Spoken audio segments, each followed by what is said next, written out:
Boa noite a todos e todas. Sou o professor Breno, professor de literatura da ESET Tarumães Centro. Hoje a gente vai iniciar o conteúdo de literatura a partir do trovadorismo e do classicismo. Mas antes é preciso salientar alguns pontos, gente, em relação à literatura no vestibular. Como é de praxe, todo mundo sabe que são 8 obras selecionadas pela Universidade Federal que vocês devem fazer a leitura, devem explorar e resolver as questões propostas no vestibular. A gente tem 8 obras lá, e aí acontece geralmente a seguinte situação. O aluno pensa, eu vou ler as obras, o resumão, como sempre, e, lógico, vou deixar as aulas de literatura porque é no meu foco, eu quero ser engenheiro químico. Tá, ok, você pode ser a caralha que você quiser. Mas, mesmo que você só foque nas obras e você deixe de lado o conteúdo de literatura, esse conteúdo que está na apostila, é preciso que você revise esse conteúdo. Eu, de início, também concordo que não faz muito sentido a gente ter um semestre todo dessa revisão do conteúdo de literatura do ensino médio, desde o trovadorismo até a terceira geração modernista, para depois ler 8 obras que não vão fazer sentido nenhum esses dois contextos. Mas vamos encaixar essas verdades. Primeiro, essas 8 obras, gente, elas são 8 obras que correspondem a alguns períodos da literatura brasileira.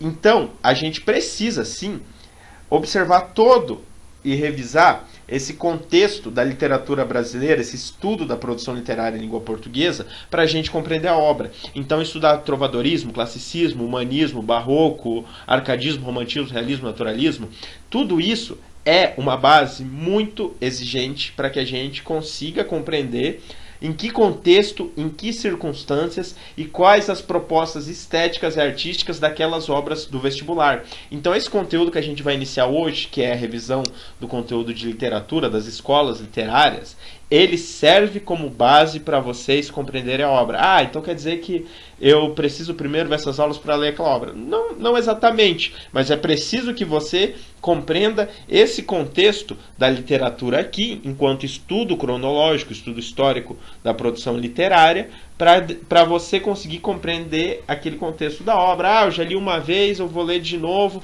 agora eu tenho as aulas de literatura. Perfeito. Isso vai ajudar a esclarecer muitos pontos em relação àquelas obras propostas no vestibular, certo? Então, para começar, vamos partir do trovadorismo, que é aonde a literatura em língua portuguesa começa a ser gerada. E aí é um outro ponto que a gente precisa esclarecer. Ainda a gente não está falando de literatura brasileira. A gente entender um pouquinho o que é o trovadorismo e em que contexto ele surgiu. Esses daqui, gente, são pontos chaves para a gente compreender o que é o trovadorismo. Ele foi o primeiro movimento literário em língua portuguesa, né? Essa cantiga da Ribeirinha é o primeiro registro que a gente tem escrito da língua em língua portuguesa. Por quê? Porque, gente, a gente precisa compreender isso, a história da língua portuguesa. Toda língua, para ela ter uma validade enquanto língua, ela precisa ter registros escritos. Essa data aqui é a data do primeiro registro escrito em língua portuguesa.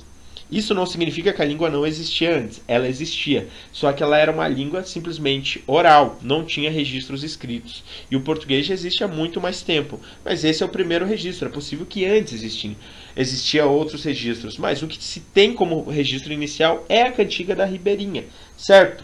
E quanto ao trovadorismo, isso são termos chaves, eles vão ser cantigas, então não vão ser propriamente textos, porque esses textos eram produzidos para ser cantados com acompanhamentos de arranjos musicais, como a gente vai ver. Então gravem muito bem que o trovadorismo tem essa ligação muito íntima de música e poesia. E um macetezinho para vocês compreender, vou até grifar, sei que vai ficar uma zona quando vocês abrirem esse vídeo, já vai aparecer grifado, não vai aparecer automático, mas vou deixar aqui grifado a relação do cordel com o trovadorismo, por quê? O cordel partiu do trovadorismo, o cordel é o trovadorismo, já existia cordel lá na Idade Média? Não, gente.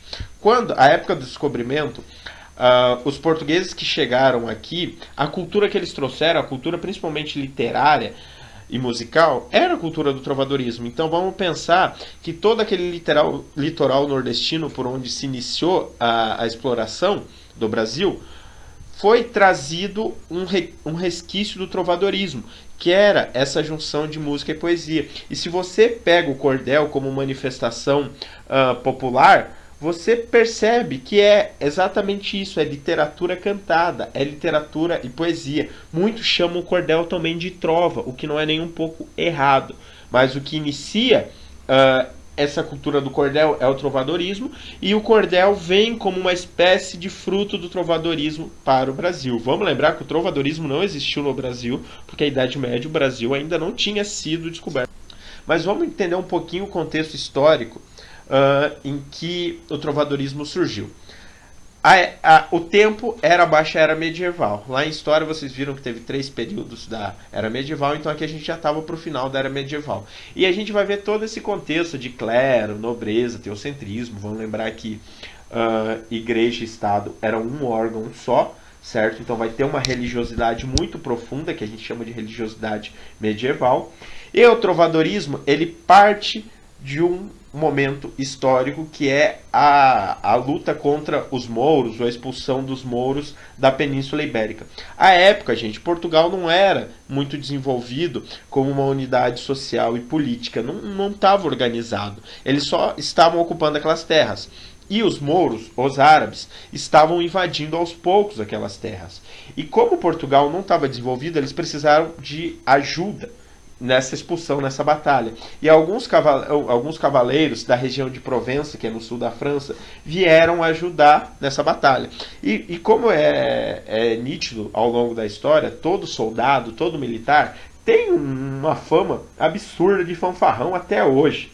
E eles gostavam muito de música, muito de festa, muito de bebida, nada contra. E nisso, eles ficaram ali um período após a expulsão dos mouros, venceram a batalha. Alguns voltaram para Provença, certo? E outros ficaram ali. Mas mesmo esses que voltaram, eles deixaram a cultura deles ali, que era essa cultura de viola, de música, de poesia, que eles cantavam em manifestações públicas, em festas, ao redor de uma fogueira. E isso é o trovadorismo. O trovadorismo já existia em algumas regiões da Europa, que eram mais desenvolvidas, como a França, como a Inglaterra.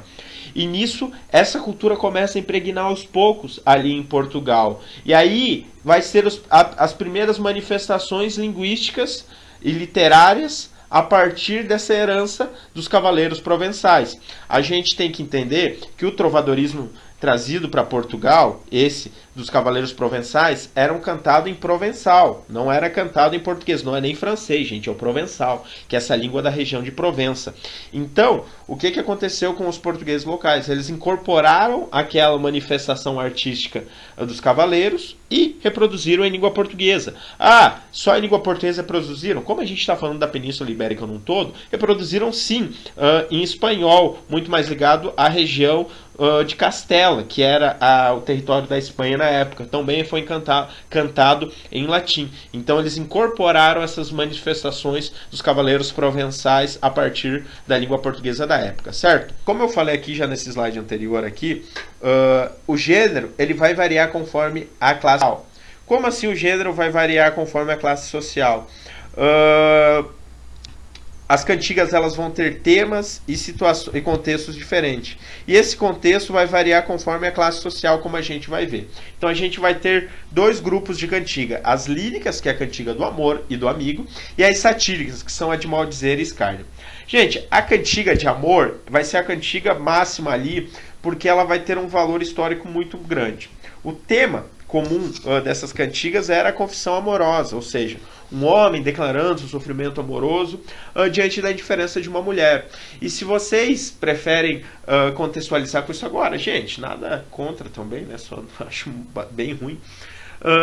É muito parecido com o que é o sertanejo universitário, né?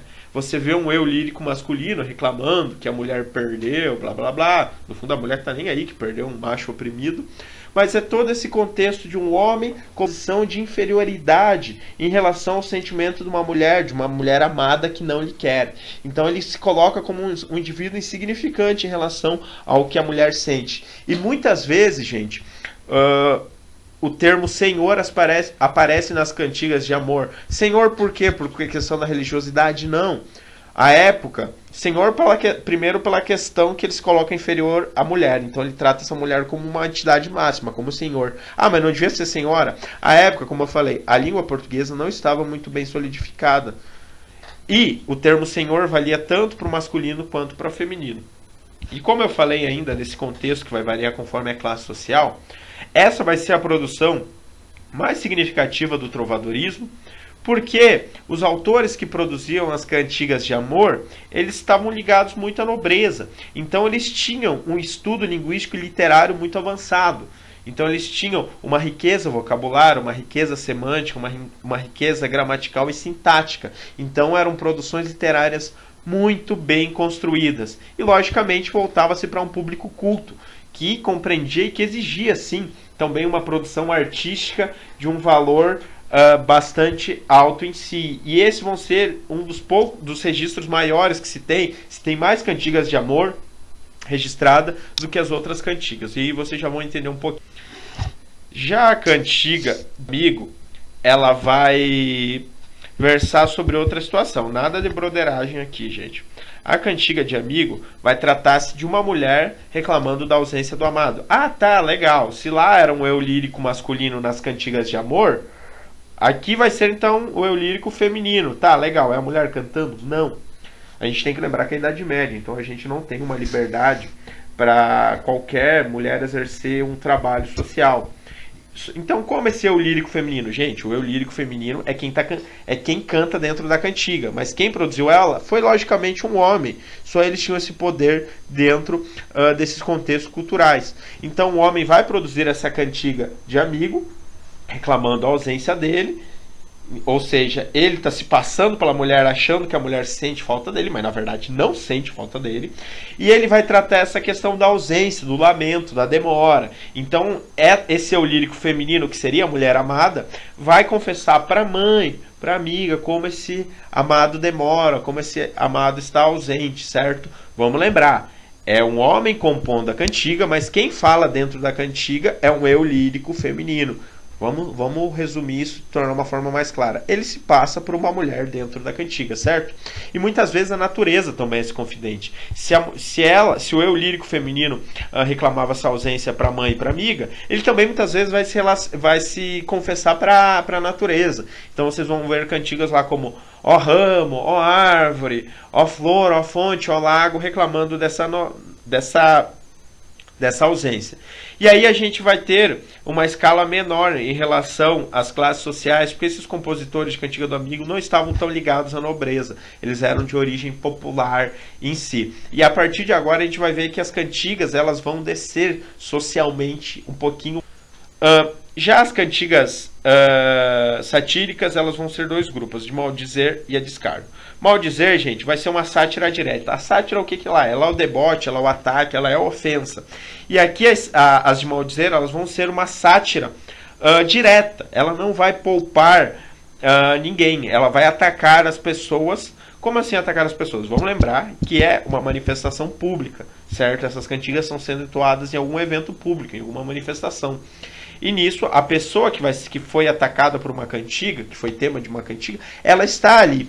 E vai ser uma sátira direta, ela vai mandar uma direta mesmo, ela vai mandar o nome da pessoa, vai falar palavrão em si, ela não vai se poupar disso, de mandar em direta. E como a gente tem um tempo ainda da questão da nobreza, do clero, do Estado e da religião muito vinculados, essas críticas vão se voltar geralmente para figuras públicas que estão ali presentes em manifestações públicas em si. Então essas sátiras diretas, as cantigas de maldizer, vão se voltar para... E, gente, aqui, se a gente está falando de ofensa, a gente vai ter que falar um pouquinho de boas normas, de boa conduta. E isso não vai estar ligado nem um pouquinho à nobreza. Então a gente vai ter uma escala ainda menor nas classes sociais, vai ser uma circulação não muito nobre. E isso a gente pode compreender como um princípio de literatura marginal. Por que princípio de literatura marginal? Porque isso não estava dentro do contexto literário e artístico que se propunha dentro de Portugal, né? Eles buscavam, dentro do clero, do clero e da nobreza ter um comportamento literário, e isso ficava à margem. Essas sátiras, essas cantigas ofensivas, elas ficavam à margem. Então, por isso era considerada uma literatura marginal. Na verdade, ela acontecia em eventos mais restritos, como, por exemplo, colheitas, feiras, tavernas, que eram uma espécie de bares da época, ligado a pessoas que eram de uma origem muito mais humilde, certo? E não vai ter muitos registros das cantigas satíricas, principalmente de maldizer, porque não tinha uma riqueza vocabular muito grande, não estava muito próximo da nobreza e não permitia que se tinha esse registro por conta desse distanciamento que tinha em relação às. E a gente também tem as cantigas de escárnio. E aí você pensa, tá, uma é indireta, outra é direta, é bem fácil de entender. Só que as cantigas satíricas de escárnio, elas vão estar muito ligado a uma questão linguística que é a ambiguidade e o sigilo.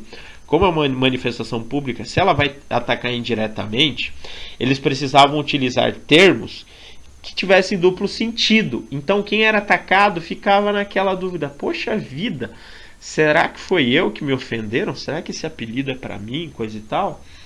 Então ela vai usar esses termos, esse recurso linguístico que é a ambiguidade, o duplo sentido, a dupla interpretação de um significado de uma composição. E isso vai deixar claro o sigilo, ou seja, eu quero ofender, eu quero rir da cara da pessoa, só que eu não quero deixar claro. Fica no ar. É aquela coisa, se a carapuça serviu, maravilha. Gente, essas foram as cantigas. E as cantigas são divididas nesses grupos. Então é bem fácil da gente compreender o contexto, o tema e a objetividade de cada cantiga. Mas tem alguns termos aqui que a gente precisa compreender para fechar isso do trovadorismo. Gente, quando se propunha fazer uma cantiga, ninguém pensava, nossa, vou escrever um livro de cantigas. Não. Ninguém pensava nesse conceito de obra literária, como mais tarde a gente vai ver ao longo da literatura. Não se pensava nisso, porque ainda é os primórdios da construção literária. Essas cantigas, como eu já falei, elas eram feitas, escritas para serem acompanhadas e entoadas em público. Então ela tinha muito essa questão da visão pública. E nisso não existiam livros disso. Só que mais tarde, alguns estudiosos reuniram essa produção literária num livro. Esse livro era chamado de Cancioneiro. De novo, estou grifando aqui, gente, vocês sabem que já vai aparecer grifado. Mas os cancioneiros não eram quem cantavam as cantigas. O Cancioneiro era um livro, um material que reunia toda a produção das cantigas, que aconteceu um pouquinho mais tarde, certo? Mas quem trabalhava na composição dessas cantigas era o trovador, era a figura máxima, o cara que compunha, que cantava, que também era instrumentista. Ele tinha uma ligação muito forte com a nobreza, certo?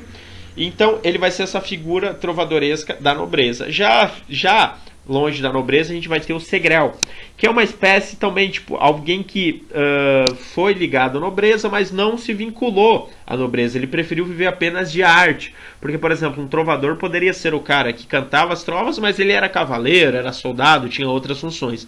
O segrel não, ele escolheu viver pela arte, pela música em si. Então ele era muito mais itinerante, ele não vivia junto da nobreza. Ele era meio que uma espécie de músico itinerante, vivia por aí em festas e tudo mais, mas ele tinha uma origem.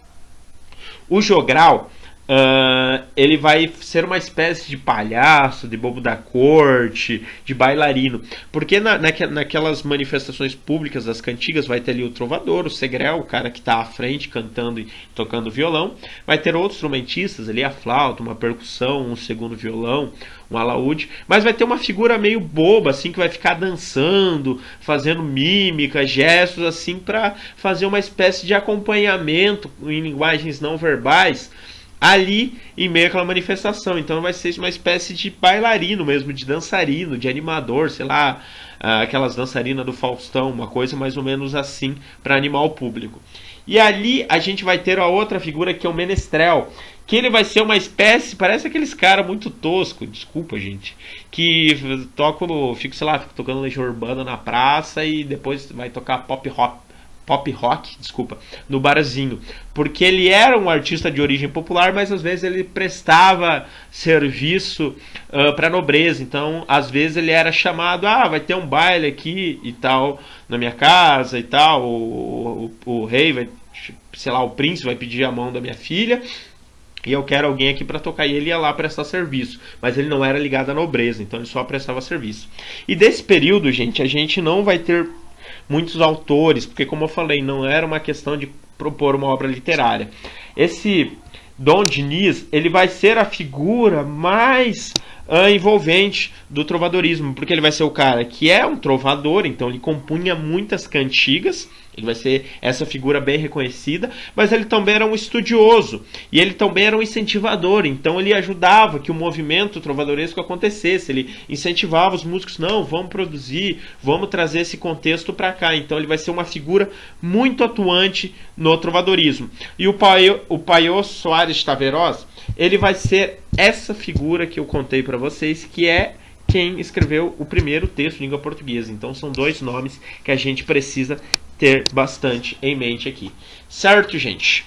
Agora, compreender o classicismo, certo? Para ficar um pouquinho mais claro esse contexto da literatura em língua portuguesa. Só queria deixar claro para vocês que entre o trovadorismo e o classicismo existiu um outro período, que é o humanismo. Ele não está na nossa apostila.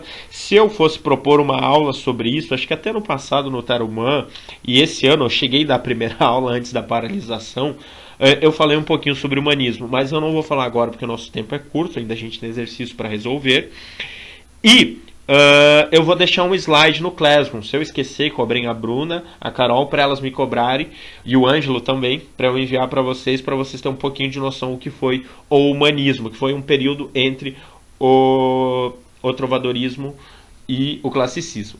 Mas o classicismo, gente, a gente pode chamar o classicismo como a versão literária do Renascimento. Ou seja, a gente tem todo o Renascimento como um movimento histórico, científico e artístico, mas a gente tem também a sua parte dentro da literatura que teve uma proposta bem interessante.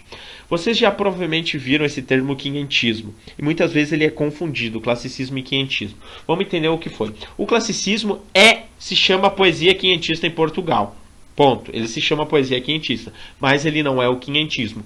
O quinhentismo são as primeiras manifestações literárias em terras brasileiras, que é a poesia, o teatro do Padre Anchieta, com finalidade de catequizar os índios, impor uma nova língua, e a carta de Pero Vaz de Caminha, que a gente chama de literatura de informação. Então, quinhentismo e classicismo não é a mesma coisa. Quinhentismo só ocorreu no Brasil com Pero Vaz de Caminha e com o Padre Anchieta. O classicismo é um contexto muito mais rico, ligado ao Renascimento na Europa. Gente, lá no trovadorismo ainda a gente tinha aquele contexto que eu falei, igreja, estado, sendo um órgão só, e o teocentrismo, certo? Já com o Renascimento e no período classicista, a gente vai ter esse rompimento.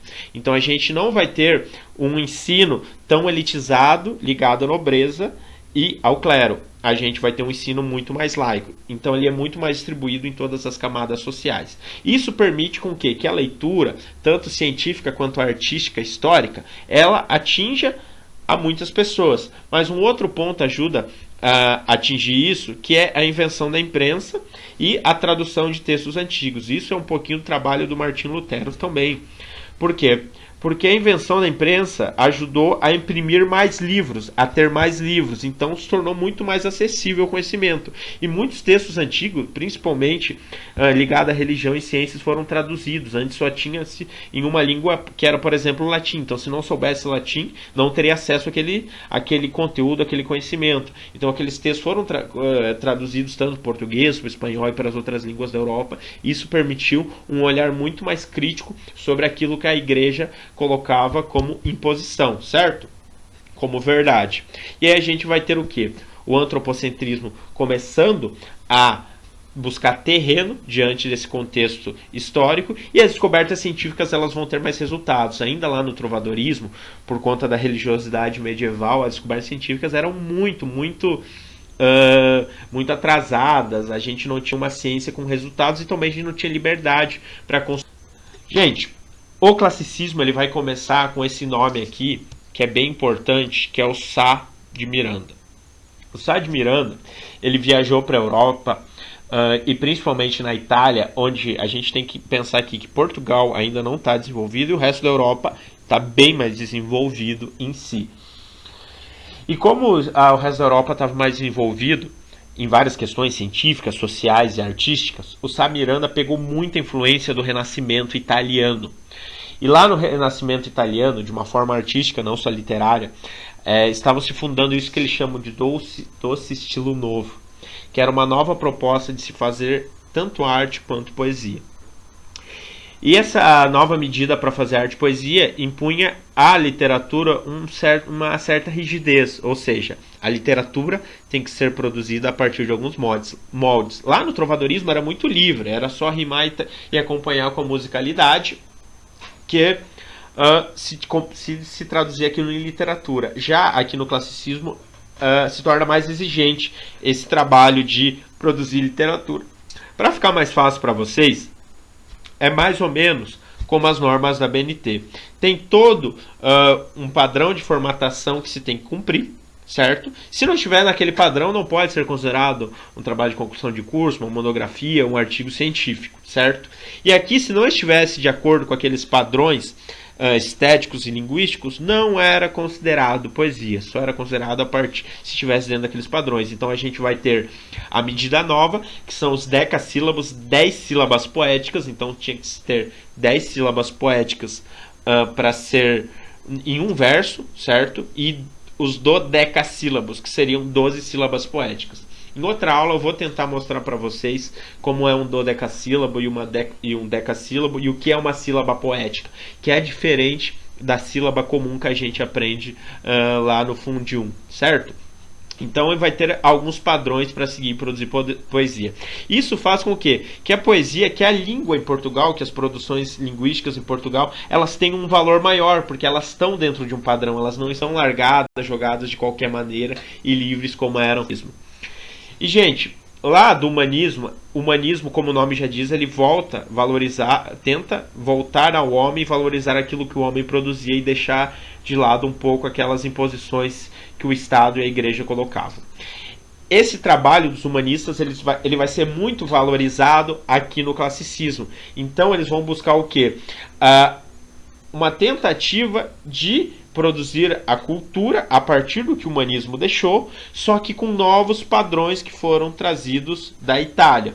E lá da Itália, alguns nomes eles vão ser muito influentes na nova literatura de Portugal. Um vai ser o Dante Alighieri, que produziu a Divina Comédia, e o outro que é o Giovanni Boccaccio, que produziu uma obra célebre muito boa, que é o Decameron. E esses autores vão influenciar muito na nova produção de Portugal. Ou seja, Portugal vai se afastar de um contexto religioso e medieval para voltar aos moldes greco-latinos. O que a gente poderia chamar de moldes greco-latinos? Se a gente voltar lá na Grécia Antiga, a gente vai ver o quê? A mitologia muito presente na cultura ocidental por toda a Europa, certo? Tanto a mitologia romana quanto a mitologia grega. E nisso, eles vão pegar essa mitologia e colocar dentro da poesia. Porque antes a poesia era muito impregnada de uma certa religiosidade. E o plano mítico, lembrem bem esse termo, o plano mítico se afasta da espiritualidade que a religião buscava. Então eles buscavam compreender de outra forma a poesia fora a espiritualidade, com um contexto que ela se voltava muito para o racionalismo e para o homem. E eles buscavam justamente fazer esse equilíbrio, deixar um pouco de espiritualidade, mas ao mesmo tempo deixar a racionalidade. A racionalidade foge a todo esse princípio de vou buscar a conquista celestial, vou respeitar, não vou pecar nem nada disso. O racionalismo falou, cara, é impossível não pecar. Eu preciso... Se eu não conseguir, por exemplo, vamos pegar um trabalho científico, se eu não conseguir produzir essa luneta aqui, esse telescópio, eu vou falhar. Mas eu vou pecar se eu produzir. E pecando, eu vou ter o quê? O meu pensamento racional ligado, certo? Então eles buscavam essa tentativa de racionalizar o pensamento do homem e se afastar dessa espiritualidade. E trazer os moldes, essa mitologia grega e romana ajudou muito ao racionalismo do homem, o homem pensar de uma forma mais inspirada, com mais clareza e longe daquele atraso medieval que se tinha no pensamento do homem. E aqui, gente, junto com o Samiranda, a gente vai ter o nome de uma figura que é bem importante a gente lembrar, que é o Luís Vaz de Camões. Luís Vaz de Camões, gente, ele foi uma figura muito ímpar para a história de Portugal e também para a literatura. Ele era viajante, soldado, já foi fugitivo. E ele viajou muito, né, com as esquadras marítimas de Portugal. E ele produziu uma obra que a gente vai falar que é muito importante, que é os Lusíadas. E a vida dele foi muito intensa em vários períodos. E mais do que a vida dele, gente, foi a produção literária dele. Porque a época do classicismo, a gente tinha só 3 gêneros literários: o épico, o lírico e o dramático. O épico seria narrar a jornada de um herói através de um poema longo. O lírico, que seria uma poesia um pouco mais curta, voltada para a intimidade do homem. E o dramático, que seria o teatro. Então ele produziu nesses 3 sentidos. Ele tem a poesia lírica com versos de amor e versos filosóficos maravilhosos. Tem o teatro, que não é uma parte muito relevante da obra dele, mas é bem significativo para a época em Portugal. E a obra épica, que é Os Lusíadas. Os Lusíadas, gente, eu vou grifar isso daqui, é um termo técnico chato pra cacete, que eu falei dos decassílabos, do decassílabos. Eu não vou me prolongar sobre Os Lusíadas aqui, mas eu vou tentar futuramente gravar uma pequena aula, coisa de 10 minutos, falando dos Lusíadas, que é bem significativo. É uma possibilidade sempre de cair no Enem, no vestibular nem tanto, e outros vestibulares de federal possivelmente também caem em si. Então vou tentar fazer uma aulinha sobre Os Lusíadas para vocês. Bom, gente, para falar de uma maneira geral dessa obra épica de Camões, Os Lusíadas vai narrar os feitos da navegação portuguesa. O mar e Portugal têm uma relação muito íntima, porque Portugal buscou expandir o seu reinado através das conquistas marítimas. Então toda aquela história que a gente vê de buscar o caminho das Índias, foram inúmeras vezes que eles buscaram, algumas naufragaram, e naufragaram na costa da África, por exemplo. E ali, na costa da África, eles começaram todo um comércio de escravo e pedras preciosas, e futuramente chegou ao Brasil através, né, dessa história marítima. E é bem importante lembrar da costa da África. Muitos países na costa da África são países lusófonos ou lusofônicos, países falando de língua portuguesa por conta disso. Esses naufrágios na costa da África, de não se conseguir chegar ao caminho da Índia, ajudou que Portugal expandisse seu reinado para a costa da África. Hoje em dia esses países são já emancipados, já lutaram pela sua independência, mas tem uma forte influência da colonização portuguesa. Mas isso é uma coisa bem recente. Até a década de 70 teve guerra civil em Moçambique, na Angola, por conta da independência. Então, gente, vai narrar as viagens dessa figura muito caricata, que é o vice da Gama. Né?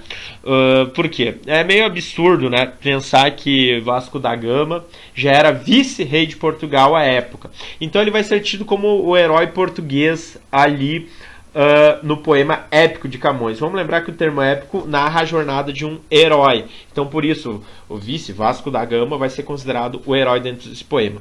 E aqui, gente, a gente tem que lembrar de uns termos bem importantes, que são os preceitos cristãos. Portugal é muito envolvido com a religiosidade, com o catolicismo muito forte até hoje. E o poema, apesar desse afastamento da religiosidade, ele não deixa de mexer em alguns preceitos cristãos e essa tentativa de impor a fé a novos povos conquistados, a novos territórios. Foi o que aconteceu no Brasil com o trabalho do Padre Anchieta, de impor essa fé cristã aos novos povos que estavam e aos novos habitantes dali, para colonizar, para expandir esse reinado religioso.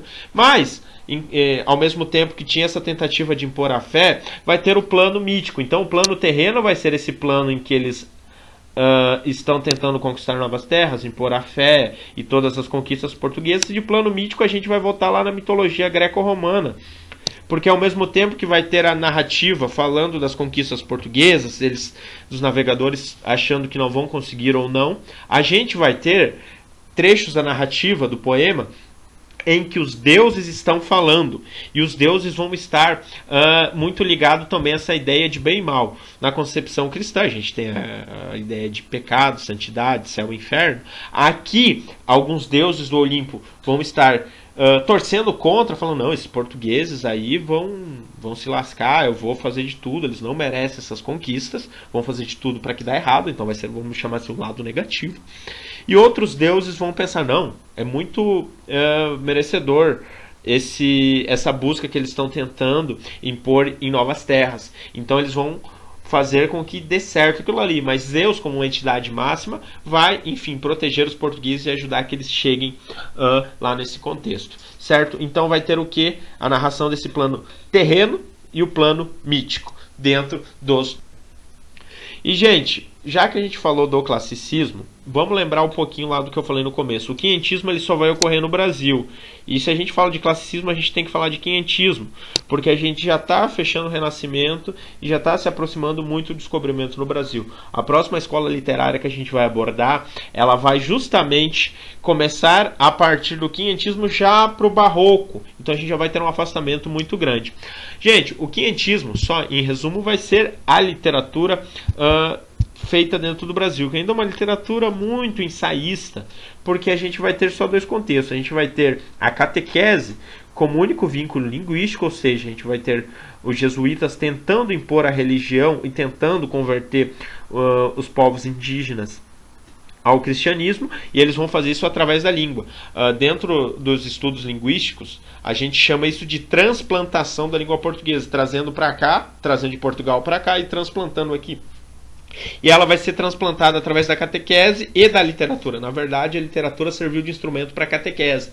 Então, através da poesia e do teatro, o Padre Anchieta conseguiu fazer com que eles compreendessem uma nova língua e, através dessa língua, compreendessem os preceitos cristãos que já estavam vigentes na Europa, em Portugal num todo. E a gente vai ter a literatura em formação, com a carta de Pero Vaz de Caminha e outras narrativas de viagem, que eram uma espécie de narrativas de crônicas de pessoas que estavam no Brasil, trabalhando, viajantes, que levavam para a coroa de Portugal e para outras figuras políticas máximas, relatando como era o Brasil e relatando o Brasil de forma positiva, na verdade, relatando o quão o Brasil poderia ser benéfico para a construção e desenvolvimento da coroa de Portugal. E por isso a gente chama de literatura de informação. É uma espécie de tratado que faziam da época, certo? Gente, agora eu vou fazer, para ficar mais fácil para vocês, vamos já resolver os exercícios. A gente já mata esse conteúdo e já corresponde a tudo que está acontecendo. Mas se vocês preferirem ver o exercício outra hora, é só dar uma pausa aqui e parar de me ouvir e ver o vídeo a partir dessa parte aqui. A gente se vê. Até mais, gente. Tchau. Se cuidem.